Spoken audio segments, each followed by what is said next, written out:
క్రీస్తు ప్రభు నామంలో అందరికీ వందనములు. ఇప్పుడు మనం చదువుకునే వాక్యం మత్తయి సువార్త 11వ అధ్యాయం 11-19 వరకు. స్త్రీలు కనిన వారిలో బాప్తిస్మిచ్చు యోహాను కంటే గొప్పవాడు పుట్టలేదని నిశ్చయముగా మీతో చెప్పుచున్నాను. ఆయనను పరలోక రాజ్యంలో అల్పుడైన వాడు అతని కంటే గొప్పవాడు. బాప్తిస్మిచ్చు యోహాను దినములు మొదలుకొని ఇప్పటి వరకు పరలోక రాజ్యం బలాత్కారంగా పట్టబడుచున్నది. బలాత్కారులు దాన్ని ఆక్రమించుకుంటున్నారు. యోహాను కాలం వరకు ప్రవక్తలందరూ ప్రవశించుచు వచ్చిరి, ధర్మశాస్త్రము సహా ప్రవశించుచుండెను. ఈ సంగతిని అంగీకరించుటకు మీకు మనస్సుంటే రాబోవు ఏలియా ఇతడే. వినుటకు చెవులు గలవాడు వినుగాక. ఈ తరం వారిని దేనితో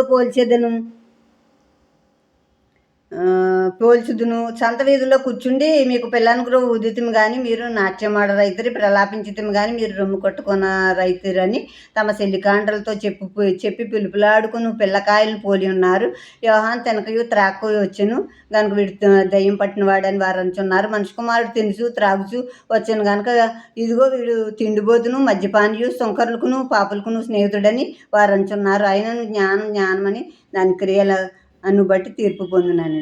ఇప్పుడు యేసుక్రీస్తు ప్రభు యోహాను గురించి చెప్తున్నారు. స్త్రీలుగా కన్నవారిలో యోహానే గొప్పవాడు. ఆయన పరలోక రాజ్యంలో ఇతని కంటే తగ్గించుకుని తక్కువవాడుగా ఎవరు అనుకుంటారో వాళ్ళు ఇంకా గొప్పవాళ్ళు అవుతారు అని చెప్తున్నారు.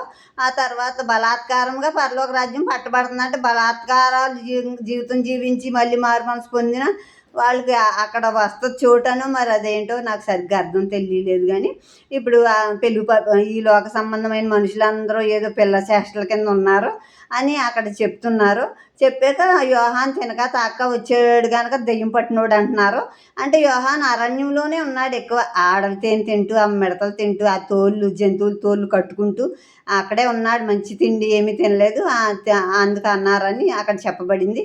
అలాగే నేను తింటూ యేసుక్రీస్తు ప్రభు గురించి నేను తింటూ ఉన్నానని తిండిపోతూ మద్యపాని అని వారు అనుకుంటున్నారు. కానీ జ్ఞానం అని దాని క్రియలు బట్టి తీర్పు ఉంది. అంటే జ్ఞానం అంటే ఒక జ్ఞానంతో ఆ యాక్సిడెంట్ తప్పించాడమ్మా డ్రైవరు, జ్ఞానంతో ఆ ఇల్లు కట్టుకుందమ్మా, జ్ఞానంతో ఈ పనులు చేయగలిగారమ్మా, వీళ్ళు కష్టమైనవి అంటారు చూడండి. వాళ్ళ క్రియలు వాళ్ళు చేసినప్పుడు వాళ్ళు జ్ఞానవంతులని క్రియలను బట్టి తెలుస్తుంది ఆమె.